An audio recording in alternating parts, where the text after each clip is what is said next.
Hey everybody, I'm Garcia, and today I'm taking a look at this robot clashing card collection game called Diesel Demolition Derby.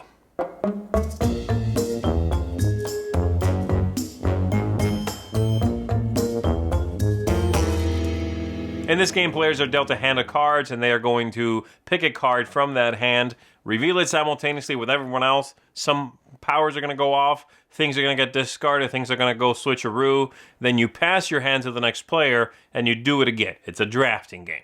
And you keep doing drafting rounds, dealing new hands, and keep until someone wins 3 times. And by 3 times, I mean the entire round, which here is called a derby. Let me just give you a look at what I'm talking about, and I'll see you on the other side.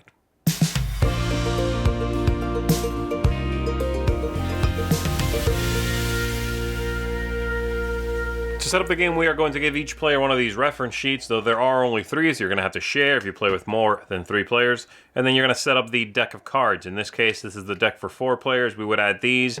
If we were playing with 5, we would add these. If we were playing with 6, which is quite a nice deck, but it does go down all the way to just 17 cards, about that many, for just 2 players. So you are, there's a lot you're not using if you're playing with a lower count. You're going to shuffle these up. You're going to give everybody a number of cards equal to the number of players playing, plus 2.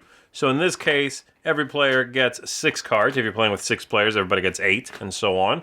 There will be some that are left over, and those are just set aside, and then you're ready to begin. So what you're trying to do is, you are going to be playing through multiple derbies. That means a full hand, except the last card.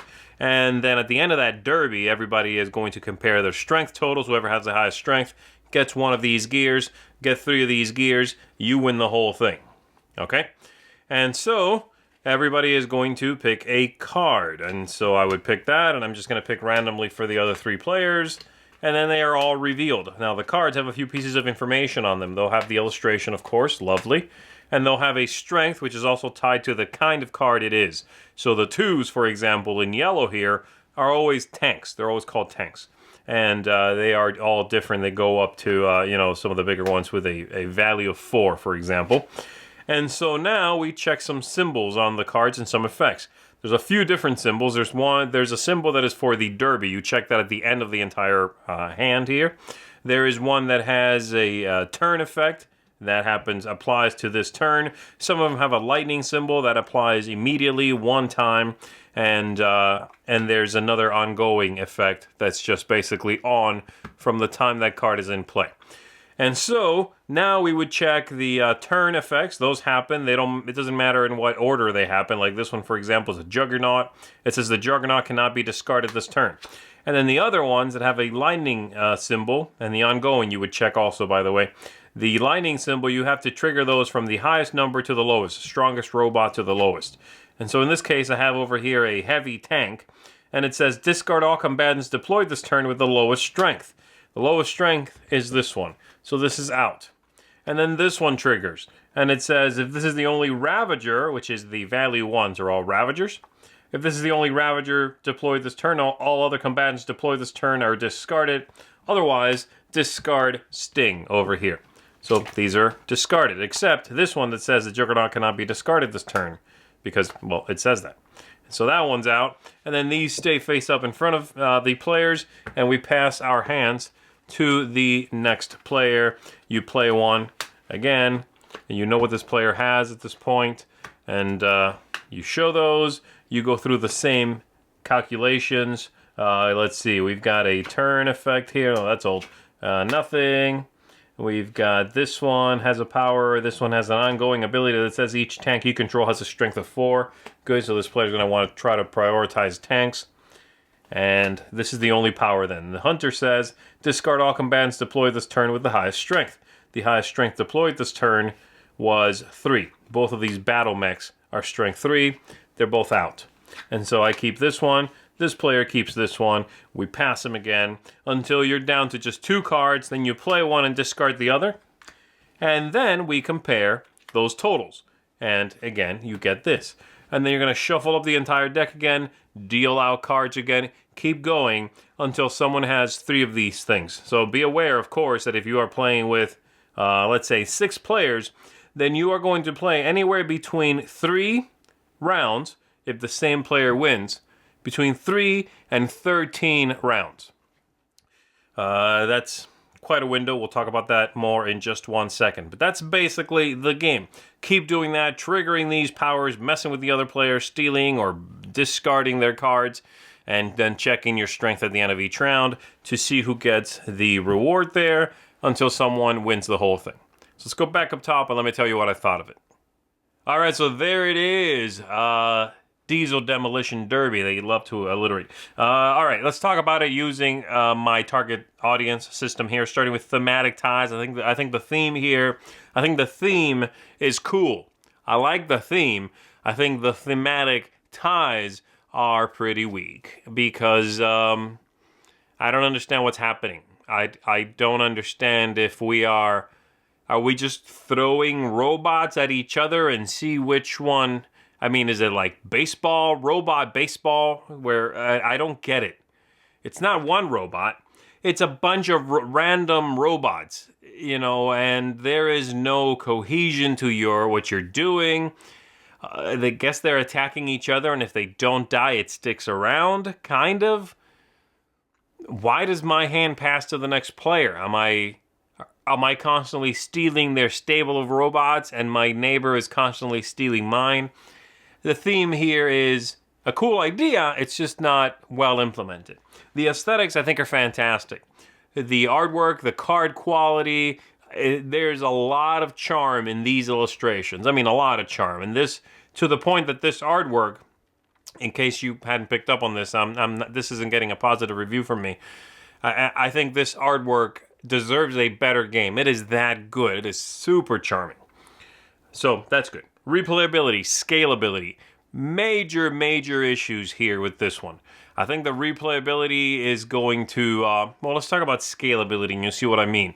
Scalability, which I kind of hinted at in the overview. If you play with 2 players, you're using 17 cards. That's going to get boring pretty soon because, 17 cards. And you just use the same ones over and over and over. But the game is short. And I'm kind of jumping ahead here to play length. But it'll be a short game. Because you're playing between 3 and 5 rounds, right? And that's going to be it. If you play with more players, there's more going on. It's a little more crazy. It's a little more chaotic. Okay. But you might be playing for a while. For a long time. So I do not think the game scales well at all. And I'm not sure where it should live. Maybe somewhere in the middle. I do think with 6, it's ridiculous. The game could thoroughly outstay its welcome. But with fewer, there's not enough, craziness happening. So somewhere in the middle. And then, as I said, replayability, I just don't think it's there. There's no evolution in the game.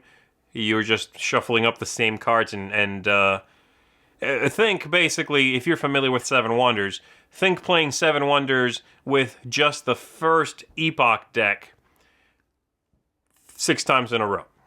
Just to give you an average, okay? That's kind of what I'm getting at here. That was replayability. Game length, downtime, I kind of just talked about that, but no. Ease of play, fiddliness, iconography, weird design choices, anything like that. No, I think it's fine. I mean, I don't think iconography's fine. I don't have a problem with that.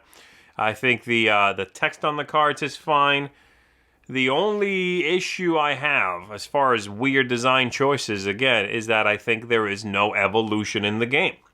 Most drafting games, not all of them, but most drafting games, you go through your drafting one time, or you do it multiple times, but you evolve what you're drafting. Most games that are engaging and want their audience to kind of go through an arc will do that. This one doesn't.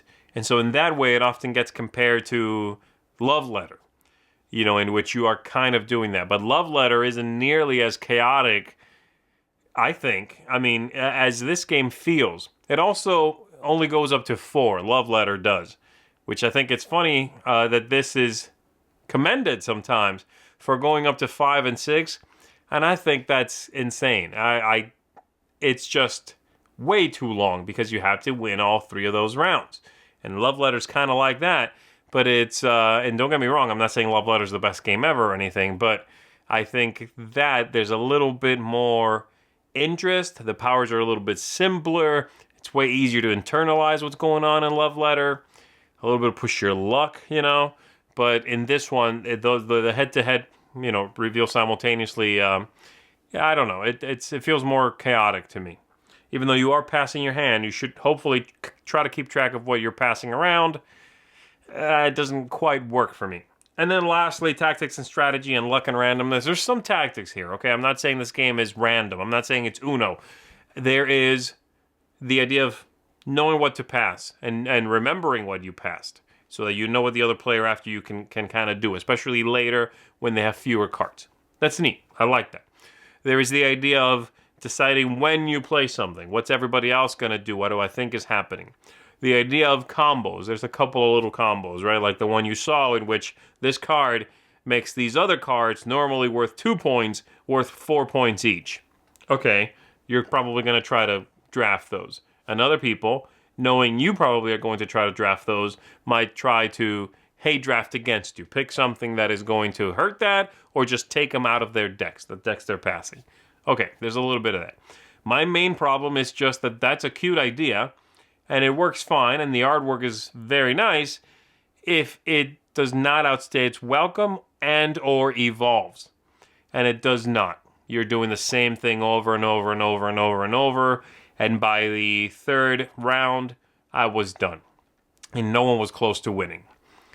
If you have 3 different people winning each of those 3 first rounds, you know, that's the problem. That's the main issue I have with it.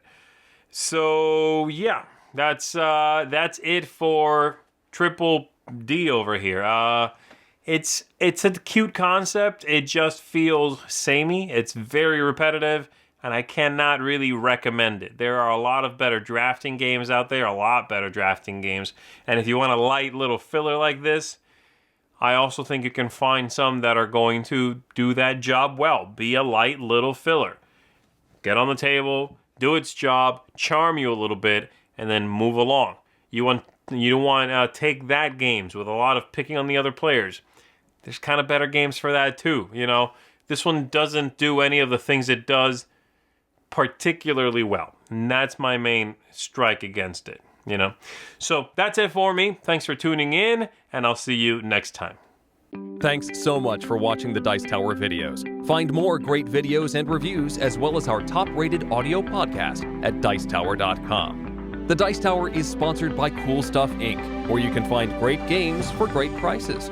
Cool stuff in stock. Check them out at CoolStuffInc.com.